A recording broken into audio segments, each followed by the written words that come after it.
بسم اللہ الرحمن الرحیم۔ حضرت سلمہ بن اقوع رضی اللہ عنہ سے روایت ہے کہ نبی کریم صلی اللہ علیہ وآلہ وسلم کے پاس ایک جنازہ لایا گیا تاکہ آپ صلی اللہ علیہ وآلہ وسلم اس کی نماز جنازہ پڑھا دیں۔ آپ صلی اللہ علیہ وآلہ وسلم نے دریافت فرمایا، کیا اس میت پر کسی کا قرض ہے؟ لوگوں نے عرض کیا، نہیں۔ آپ صلی اللہ علیہ وآلہ وسلم نے اس کی نماز جنازہ پڑھا دی۔ پھر دوسرا جنازہ لایا گیا۔ آپ صلی اللہ علیہ وآلہ وسلم نے دریافت فرمایا، اس میت پر کسی کا قرض ہے؟ لوگوں نے عرض کیا، جی ہاں۔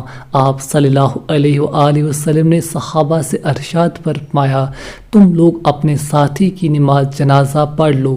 حضرت ابو قتادہ رضی اللہ عنہ نے عرض کیا، یا رسول اللہ صلی اللہ علیہ وآلہ وسلم، اس کا قرض میں نے اپنے ذمے لے لیا۔ تو پھر آپ صلی اللہ علیہ وآلہ وسلم نے ان کی بھی نماز جنازہ پڑھا دی۔